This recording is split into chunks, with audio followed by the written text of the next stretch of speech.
Hey, what's up guys? How are you? Welcome back. Today we're going to take a look once again at a couple or a lot of newly released McFarlane DC multiverse figures. And in this bunch, obviously, there's going to be a bunch of deep cut figures that probably won't be as popular as a Batman and Superman, but definitely adds volume to your collection, because you don't really just want to see just Batman and Superman over and over and over again, even though, you know, they sell, right? So the best thing about collecting or trying to collect a specific line is when you can add a bunch of very cool, different looking characters. That adds, like I said, a bunch of volume.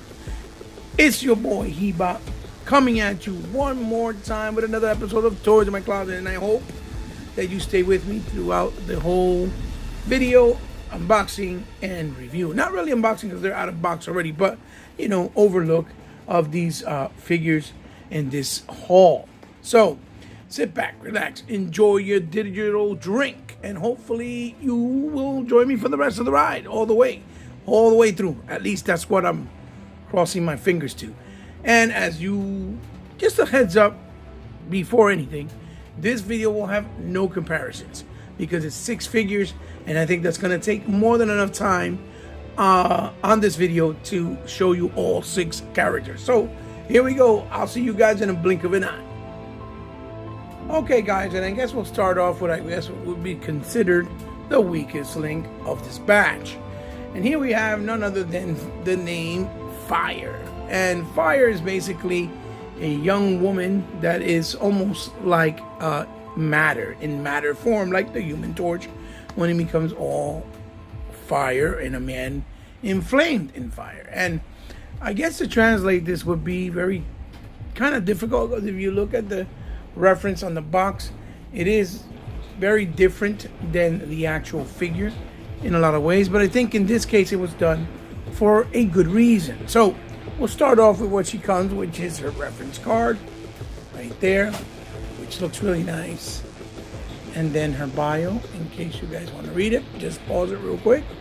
She does come with 2 hand effects, which look really, really good because they are painted really, really well with a nice yellowy, accent on top, and they're green, but they're translucent green. Then she obviously brings the stand, as usual, with the DC tempo. And here's a quicker look and a closer look at the actual figure itself. And her face is really beautifully sculpted, with the hair going up like she's being windswept, right? And she has like a bandana type thing. And yeah, a lot of people are like, oh, why is it that it's not the same as the reference? And I think in this case is because, first of all, she has to be translucent in order to convey the look, right? And then it has to be somewhat interesting. So if you just get her where she's just one flat body, like the way it is with no detail, I think it would be kind of boring. And I think in this case, McFarlane figured, well, let me throw a little bit of detail here and there, like, you know, having her have eyes instead of all yellow. Even though if she would have done all yellow out eyes, I think it would have conveyed much better and translated much better. And then, you know, she has like these, in the area of the crotch area, she has like this more like of these effects that will look like if they would be, I don't know, it looks like it would be kind of like oh, sorry about that guys, I'm trying to turn on the light. Oh boy, that look, hold on one sec. So back to what I was saying, I think it would have been all yellowed out. I think it would have been a lot more impactful. And these effects here, they kind of look kind of like flowery, but it's supposed to be like fire effect, I guess, but like a greenish fire. And then you see that in the legs, they gave kind of like a look that looks a little bit almost like she had boots on and with heels. So she's very simple. She feels nice even though she's translucent. She has good articulation, movement. It doesn't feel like it's imposing because of the translucency. For example, my light keeps turning off, sorry about that, and things like that. But for the most part, like I said, she has very good movement and she feels soft. No movement in the thigh. I think I might cut out a little bit to have some type of movement here in this general area, but it should work. So really fast, let's put on her accessories, right, which would be in her hands. And again, I think this gives the figure a lot of depth and more detail, obviously. And I think that's what McFarlane was going for, and that's why he didn't just make it all flat, right? Or make her all flat, which is cool. I could appreciate that, right? So let's see. Here we go. Let's push back. And let's stand her here. And you can see, she looks really cool. She doesn't look bad at all. Maybe, a little bit of like a little bit more accessories would have been cool. But then again, well, how much more can you accessorize? Maybe some effects here, like so, for the legs maybe, but that's about it. So again, I think she's a solid figure. Once you have her in hand, I think you'll appreciate her even more. And again, she's only $20. She's not really expensive, so I don't feel like once you get her in hand, you feel like you were baby robbed or gypped or out of your money, right? So it all depends on you, but definitely cool to have a Fire figure, which I don't think we've seen even in the Mattel Collections, the DC Classics line. So there is Fire. Now we'll keep it moving. Let's go on to the next figure. So moving right along, next we have here none other than Sportsmaster. And Sportsmaster, I'm really not familiar with him very well, but he does have a very cool look, and he's part of DC. I don't know if he's like a Batman rogue villain in the comic books, but either way, I think he makes out for a really cool figure, even though he's very simplistic in look and style, and he's very quote-unquote-esque. People say Casey Jones, but if that's the case, DC's been around before Ninja Turtles, and if he's a character that's been around before that, and he's not really new, then it would be the opposite, right? So here we go. Here's his actual card, looking really nice. It says Sportsmaster, and then here is his bio in case you guys want to read it. You can pause it. Then he obviously comes with the stand, with the tempo, simple but effective. Then he comes with a nice little bat, right? A nice little bat, as you can see, with the nice handle painted on. And then he comes with a hockey puck or hockey stick. I wish this was painted maybe white. I'll probably tell my daughter to paint it white to give it a little more contrast. But you see that it's nice and beige. And then, of course, we have none other than Sportsmaster himself. And you can see that the figure is, very Jason X, so to speak. Let's see if we can zoom in on him. He's very Jason X with those... Trying to see if I can get the... Give me 1 sec. I'm trying to see if I can get the light on him and move, even though it's back. You can't see his eyes because of the way that it is, but they're definitely in there. They look really cool. The mask looks really cool. The hair looks really cool. The tone of the hair, as you can see. And then you can see the nice hints of purple and detail in his vest. And in the front as well, you can see the nice purple detail, and then the black t-shirt underneath.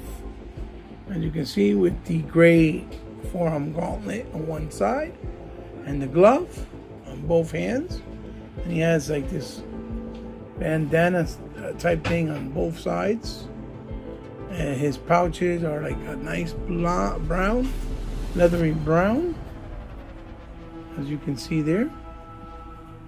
And then the details on the pants, which are a highlight of like purple. I don't know if you can see it well on camera, but it is there. Obviously, it is there. Let's pull back a little bit. It is there. And then the details on his legs, pants as well. And he does have the thigh swivel cut, and he also has on the actual top part of the thigh as well. So that's really cool to know. And you know, he bends really well in the knees, and you can see the knee as well is full of these you know, purple highlights on his knee guards, and then obviously the plates here on the actual shoe or boot, and on top of his boot and shoe you get more plates, which look really cool, as you can see. Really, really nice. So he is very simple, but he looks very, very cool. He articulates well as well. Top, bottom, you know, he bends well. Like I said, hyperextends. Head moves well in different directions. Even back up, does like a nice amount. He is a $20 figure as well. It kind of sucks that he only brings one hand with a grip and one fisted instead of bringing two fisted and two grip, so that you can actually house both of his weapons. But if you want to put his hockey stick on, you can hold him like this. You know what I mean? Pose him out where he looks pretty menacing, as you can see. And then, you know, I would probably slip his the bat, which absolutely ran away on me. Hold on one second. So I'm back. The bat ran away from me, as you can see. Like I was trying to tell you, I would probably shimmy it this way. And another thing that's kind of something that bothers me with McFarlane, I really wish that it would probably make more sense this side. I really wish that he would make figures with actual sheaths, and you know, with sheaths where you can actually and holsters where you can actually you know, put away weapons for figures that come with multiple weapons and stuff. But I mean, I understand probably the reasoning for it, because of cost maybe, or because maybe some of them don't have it in the comics and they just have the weapons with them and pop them out of nowhere, whatever the case may be. But as you can see, he is a really, really cool figure. Very simple style and nature. He is exclusive because he's part of the Platinum editions to GameStop. So I hope that they keep on stocking them for a while so that everyone can get their hands on them. Because it would be a shame to have to go out in the market and pay so much more overpriced money and prices for a figure that's really essentially only $20, and have to pay like $60 or $70, which is a shame, because scalpers are very inconsiderate. They don't know how to just make some money off the top and not be greedy, unfortunately. But then again, it's the world we live in, right? So I wish you guys all luck in finding him, because he's very cool. So as you can see, there is the Sports Master. Really awesome. Let me take a closer look at him real quick. Like I said, he looks dope. So now what we'll do is we'll move right along onto the next figure. Alright guys, and here we have none other than Ambush Bug. And Ambush Bug, again, is another deep, deep cut in the DC Lore and Rogues Gallery.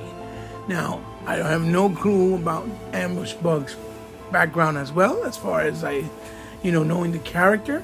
But I do know that, again, like I said, obscure characters that are part of the world and part of the lore is always a good thing. and as you can see, it's kind of a run-on thing. There's a lot of characters here with the color green. So there's that. But nonetheless, he's a very cool looking character. Very nice looking, with a lot of detail. And even though he's simplified, right? So we'll move right into it. He brings his stand, like I said, the tempo, DC tempo. Then he also brings his bio, his card, right? Ambush bug. And there is his bio, as you see there. And then he has, we have the little character here that looks like a little Flash kid, little kid Flash, or teddy bear of him. I'm not sure. Really nicely painted, but it's a static pose. Looks like he's almost dangling. And then McFarlane threw a bone where you can have a fist, also extra fist, an extra fist, like so, and not just, you know, those two hands. And again, this is a $20 figure, so for the price point, you know, I think it's not too bad, right? So let's move into Ambush Bug himself. You can see the beautiful details in his face. I wish I could turn on, let me see if I could turn on the flashlight for a second. Give me 1 second. Let's see. So let's try to take a look at his face the best we can. There you go. Has massive amounts of detail, as you can see. See his teeth, his bug-like nose with the tentacles going up. He has very much of a vibe like the Tick, and then the way his eyes are simple in design, and then he just has a simple, plain body going all the way down, as you see there. The diaper crotch area as well, and then the legs are pretty plain. So as far as his his look, he's very plain, but he looks cool because he is a bug-like animal or man. He does have good articulation in the torso. He can bend forward a lot, back a whole lot, hyperextend, right? And the head has a nice range amount of movement. Goes down a whole lot, forward not too much, backwards, left and right, as you typical, nice butterfly segment there, right? Goes back and forth. And then, as it splits, has some type of ties with a little bit, not too bad. And then obviously the toes and the tips, everything, it's par for the course, right? But again, cool looking character, even though it's much different than other things we've seen in the past. I don't even remember seeing a Bugman ever before in Mattel's classics. So definitely a deep cut. So let's put his little accessory on, which would be to hold this little doll or figure, and then put him on the stand for stability. And there we go. There we have it. Here is, the bug, Ambush Bug, in all of his glory, right? And again, like I said, very simple, but obviously, you can stylize him. He's very stylized, even though he has a very simple look, which is what makes him very appealing, right? So I think he looks great. Another nice addition to the collection that many probably didn't see coming, but McFarlane, he did what he had to do. So there you have it. There's the Ambush Bug. Let's move right along. So next we have here is the Manhunter, and in this case, this is probably the strongest figure of the batch. But I will say that McFarlane kind of did a dumb move here, because he knows the Manhunters are army builders, and being that Manhunter's an army builder, he should have kept this as a McFarlane store exclusive, where he can keep on loading them up, or keep on make them accessible and available, and that way people could buy as many as they want, and he would have been able to get way more money, in my personal opinion. And he should rethink that going forward, because he still can do that. But as for right now, this is a GameStop exclusive again, under the Platinum Edition moniker, which is pretty messed up. But again, like I said, it is what it is. So first we have his trading card, as you see here, which is really nice. Let's zoom in a little bit. You can see it there.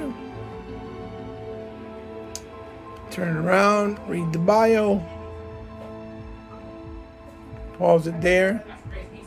Then he has his stand with the tempo. And then he has fire effects, because he is a character that can fly.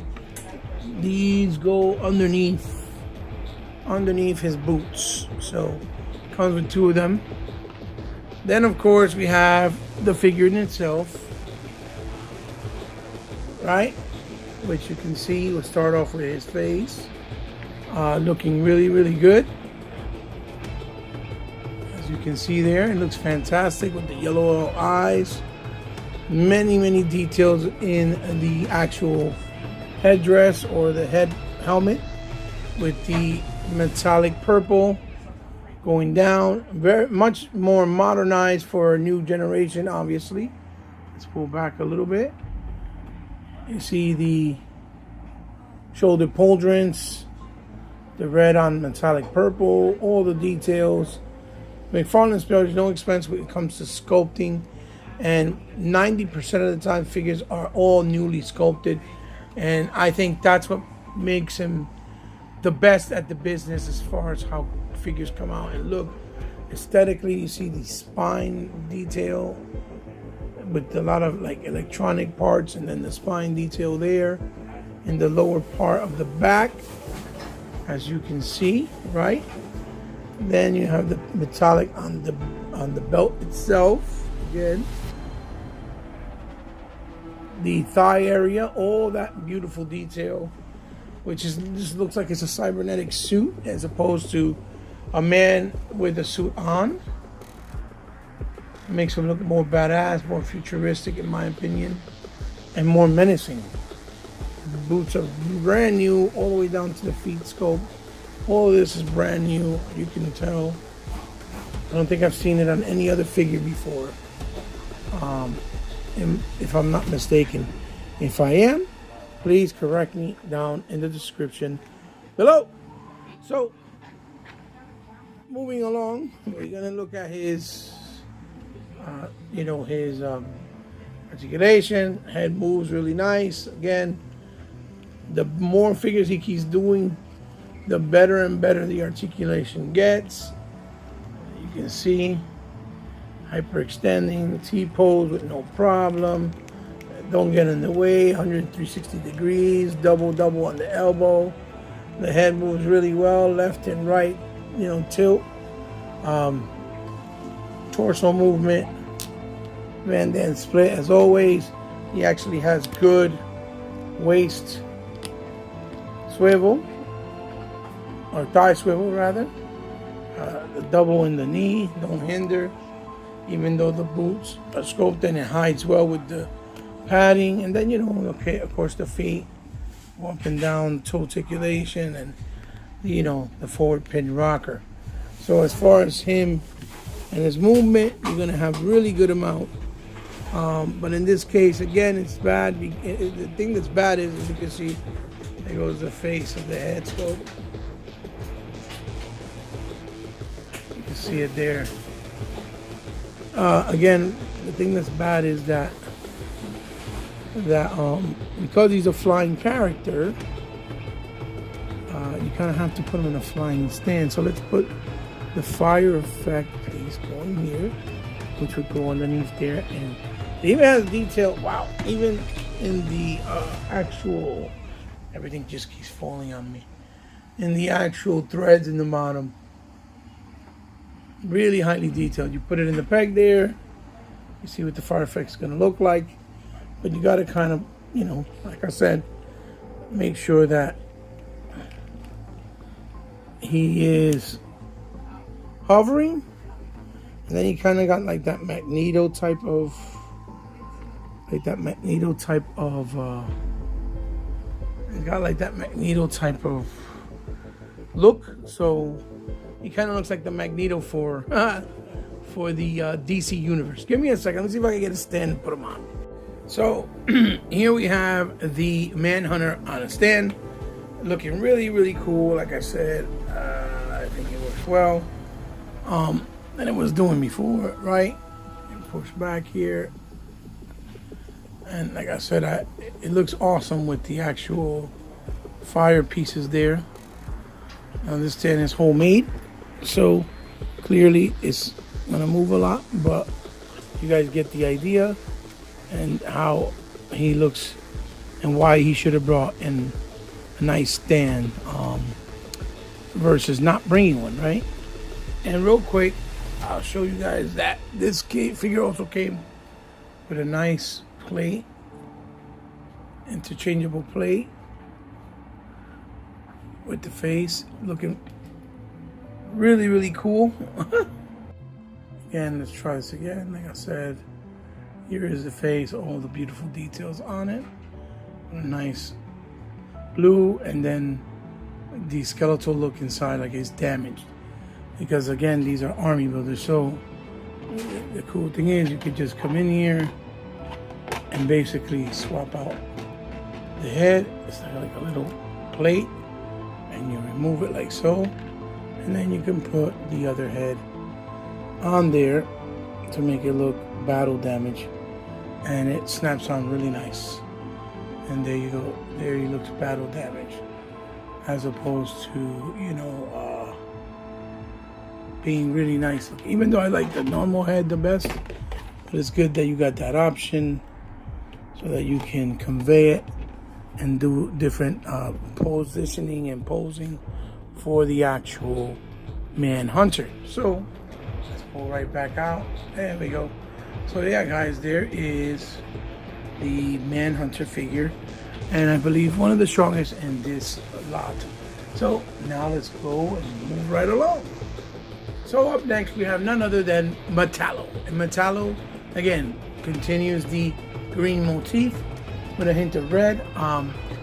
Before we had a hint of yellow, and with Ember's book, obviously with the little teddy bear was red, and Metallo looks really, really different and cool, modernized, but he looks cool.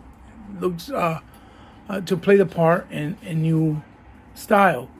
Again, McFarlane, you can see, took liberties based off this, because you see he doesn't have the M on the actual, on his actual belt area, and you see that the metal piece there is really another piece that looks like a DNA strand. So here we go.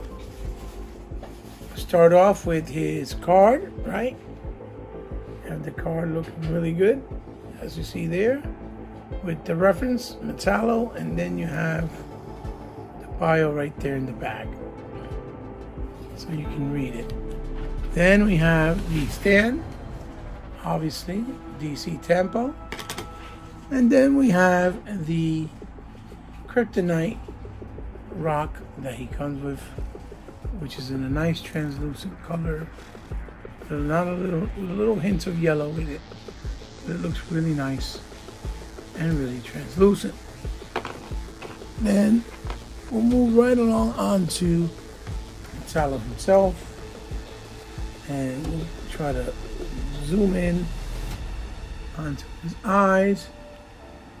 You can see that his eyes are right there. You can see the skin and the eyes glowing through the mask. Same thing with his teeth. Nice bolts, like it's a steel mask. And then it's that neon metallic green with that money green in the back.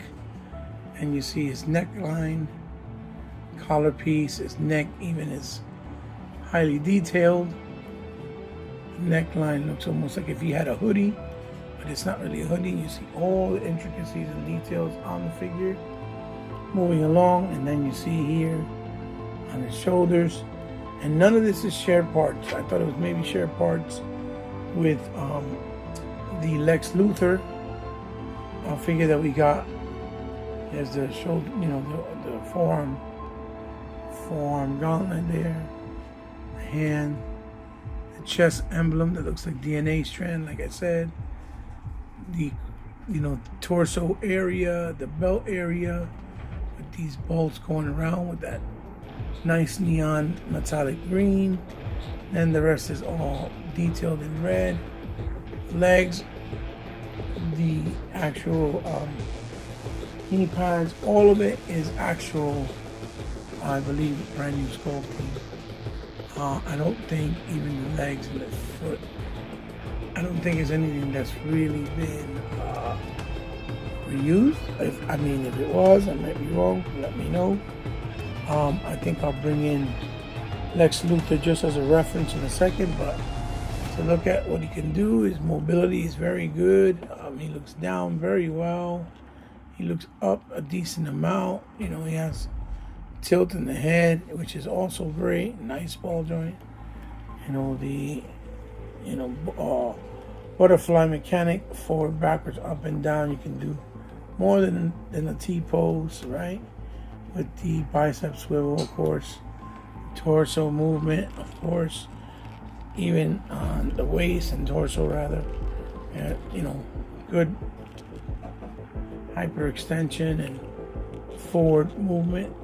Like I said, with every McFarlane release is getting better and better, obviously.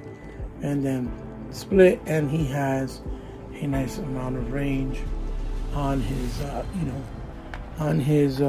thigh, which is really, really cool. So let's stand them up right here. Use the stand for balancing real quick. Let's put him up here, and there he goes. There is my tallow, and again, he looks really, really nice. I'm gonna see if I can just kind of put this piece and lay it on his hand for now. Right, just sit it on it for now. Let's see if I can kind of put it this way. Maybe this way. If he has a good enough grip, just to kind of hold it for now.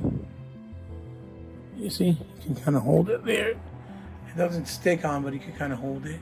Would have been nice if he had let's zoom in so you can take a look. And see right there how he looks, right? Would have been nice if, you know, it would have had like holes in the bottom you could put the fingers in. That would have been cool. But again, those are the only places where McFarlane kind of falls short. And for me, it's kind of like the effect that wherever he does things very grand and goes above and beyond, for the simpler, more common sense things like giving figures, you know, somewhere to house or to hold, you know, holster their weapons and stuff like that, or giving these pieces some type of like holes or gripping thing where they can use it and hold it properly. He never remembers to do that, and if he does, it's very, very far and few between, or he does it in a weird way, you know, like he's done sword sheaths where they're open on one side and closed on the other. But I believe that the reason why he does that is because a lot of sheaths with knives, with figures, when you put them in there with time, if you leave it in there and the different changes in weather, right, in the temperature, a lot of times the sword tends to get stuck. So you'll have paint chipping, sometimes breakage, you know, they get stuck and you can't pull them out. So I think that's what he was thinking. And if that's the case, then I completely understand, even though it looks a little off-putting, but it would make sense. So now I'm going to span back real quick, and I'm going to go in and see if I can get the Brainiac real quick, or the Lex Luthor rather, to see if there's any parts that might be reused here. So give me 1 second. So here we are, guys, up close. And as far as the upper torso, everything is different, with the exception, I believe, the forearm gauntlet. No. This piece right here. That's it. That's on the top. That's the only thing that's being reused from the from the top part. Everything else is different. Now, let's go. Even the torso area it's a different, completely different piece on Lex Luthor than him, as you can see. Now these pieces are the same, but the difference is on Lex is smaller. On him, they did the piece a little bit bigger. And then obviously, yep, the legs are actually, I stand corrected, they're actually the same legs, same detail, same what you call that, knee pads, same boots, everything. So clever use with the different paint schemes and stuff. But at least, even like I said, even with reuse, right, as you can see here, McFarlane still manages to do some type of new tooling, especially when it's necessary or needed. For example, right, with a specific character or maybe a new character, he won't cut corners and still do what he needs to do as far as whatever character it may be, if he knows that it's going to make the character look much better and much more accurate. So for that, we got to give him a lot of props, because a lot of companies, like I said, use a lot of reuse, and this goes for Mattel, Hasbro, and even McFarlane. But like I said, he barely does reuse, and when he does, it's only when probably he sees fit. But if it's not going to be aesthetically correct to the character, he will go out his way 90% of the time and do new tooling, which is fantastic. So salute to him. So now moving right along to the next figure, which should be the last figure in the actual haul. So here we are, last but certainly not least, we have none other than the JLA Superman, which I'm not sure if that's a 52 x9 or not, but this is a rare style and look for Superman, but it's very cool and different in aesthetic and style, and he looks really, really awesome. And as you can see, he's part of the collector's edition, which is a collect to build figure, which in this case is Plastic Man, which Plastic Man is another sort of character that many people have loved for many years, but very obscure, and hasn't been available or any figure of Plastic Man since the DC Classics. So to be able to create and build one is absolutely fantastic, and I think that's why this wave has been so prominent and sold so well. So really quick, this is the reference card, which does not look like him in this style, but this is the reference card for him. And here is the bio. Now, he also brings, we'll zoom in a little bit here, he brings the temple, with the DC and the stand with the DC logo. And then he brings two of these that are for the arms, arm effect in a clear icicle style look, which look fantastic. But he's used them before for every speedster like the Flash. And he has two of these that go on the legs, which also look really cool and stylized, and they're also in clear plastic. So here is Superman himself, and as you can see, the head portrait is really, really well done. As you can see there, it looks fantastic. The whited out eyes, the baby blue look on the face, and then the white around the mask, white around the mask, right, and on the face, of course. You can see there. We have it here on both sides. Make sure that we have a good view. right? As you can see there. And he looks fantastic. S symbol, very simple. And all these are not sculpted, they're actually, painted on. But nonetheless, look really good. S in the back, just looks fantastic. All the way through. His hair, it's really good, nicely detailed. Then all the way down to the leg and the feet. And this is a buck that I believe was used a couple of times. It looks to me like it's the Atom, the other Atom. Well, that's all silver. It looks to me like it's his body buck that was used. That was a really good buck and really good feel and style, texture to it. So I really like that. So let's put it on him, concentration. Now what we'll do is we'll put on his flaming pieces just to see what he looks like really fast. So before we put the flaming pieces, right, what we'll do is let's take a look at the articulation. Zoom in a little bit.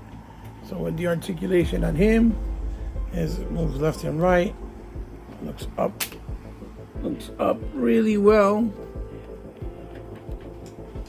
better than most.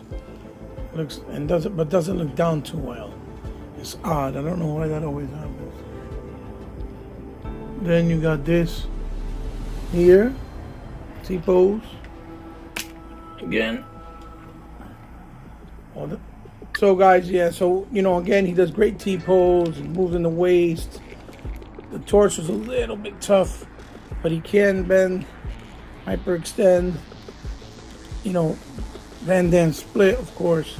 It's like I said, he does have a little bit of a wedge there, and par for the course. So as far as articulation, he can do it.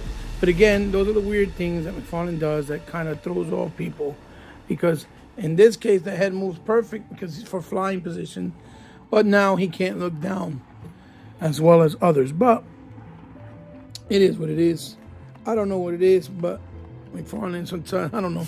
I just think he doesn't have hands-on with every figure. He just looks at it. If it looks aesthetically good, he just okays it and that's it. And the sculptors, since they're all different, they all do a different approach, and they probably, since in this case they reuse pieces, which, oh my god, I got a scuff mark for doing right here. Oh, that sucks. I got a fucking scuff mark right there. That fucking sucks. I have to paint it white. Oh god, Jesus. Just be careful with your figures, guys. So let's put these on real quick.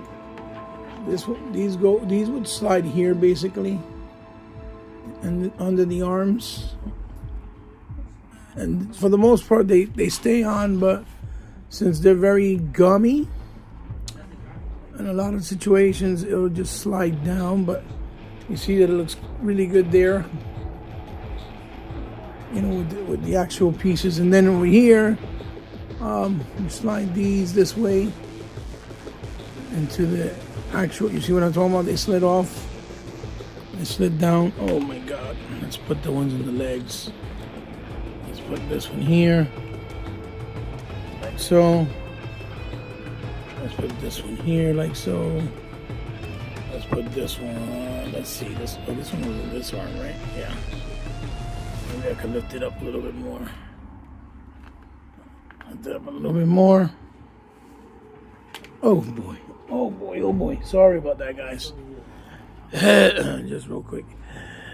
Put it there. And then put this one. Let's see. Let's bring this up to kind of hold it. And then let's put this one here. Like so. Oh boy. Oh my goodness.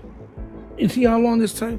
This is why people like to put these things on and shut the camera off and then be like, okay, here we go, because this is just too annoying. So there he goes. You see, he looks pretty badass. All of them on. He looks pretty badass with all of them on, as you can see there. And you know, he looks cool. He's very different looking Superman, but nonetheless, he's very cool looking. So he's pretty badass. So I think it'd be hard pressed not to bring it up. But let's take a look at what I was able to build finally with this guy, and it's none other than, you know it, the obscure of all obscures. We'll bring him right in here real fast. None other than Plastic Man. Plastic Man. Here we go. And there is the reference with the image in the back. Have him here a little bit with his toes bending like so. In Plastic Man fashion. And then you put up his head. And there you go. Here is the Plastic Man. Looking pretty dope. Looking very plasticky and very stretchy. So, again, cool design with Plastic Man. Looking really, really dope. And that's just one of his heads and one of his arms. And let's take a closer look at his body.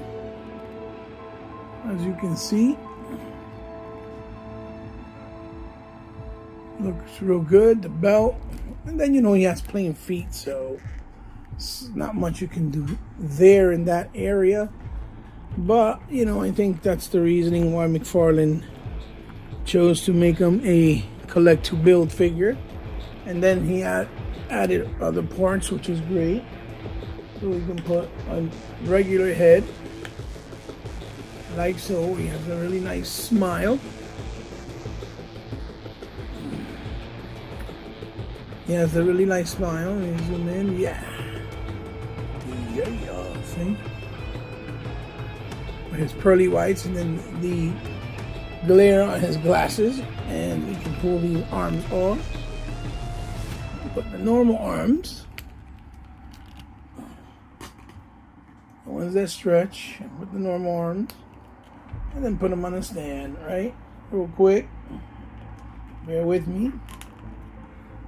There we go. Put them in a regular stand and then make him look like a regular superhero just standing there.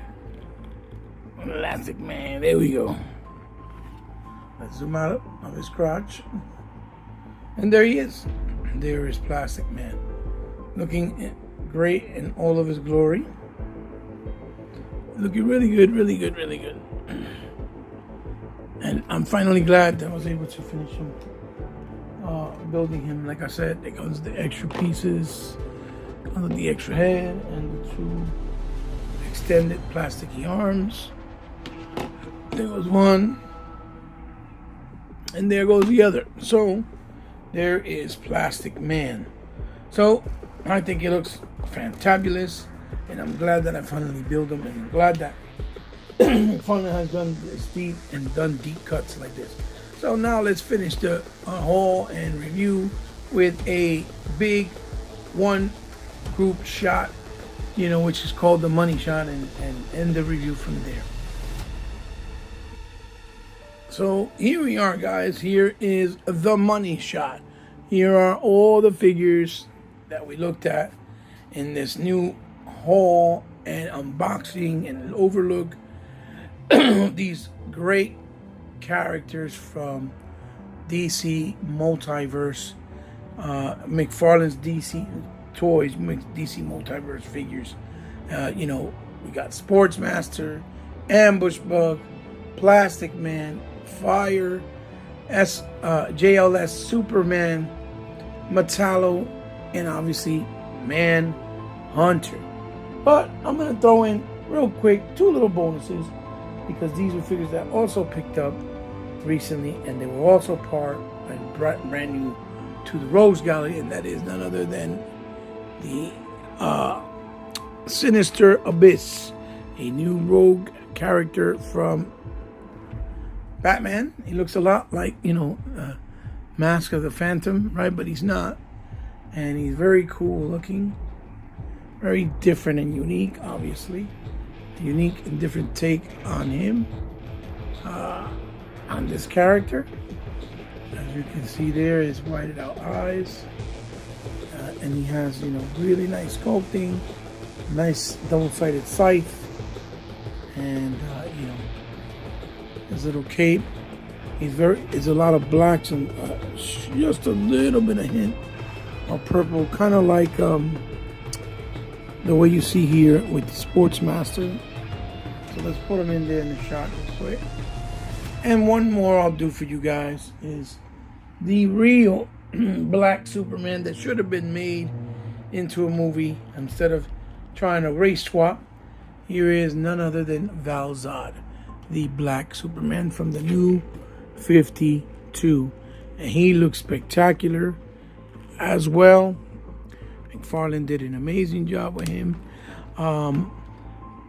And I can't stress enough, I don't like the rest of the wave that he came with, but I definitely like him. You can take a look at his details. His face sculpt is great. Very, very, very well done. It's hard to see his eyes because it's the dark, shadowy, you know, silhouette that you get here, but they are there, trust me. They are there. The symbol that he has in white, the beautiful baby breath and blue cape that's actually cloth and a really nice material, really nice and thick.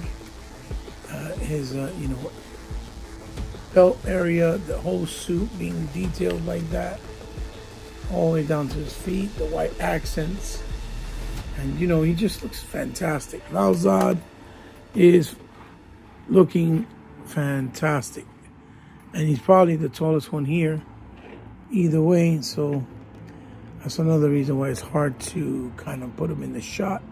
But let me try. Let's pull back, and there it is. There it is, guys. That's the complete road. Like, how can you not be excited when you see these many characters building up, and McFarlane just keeps making it bigger and better every year.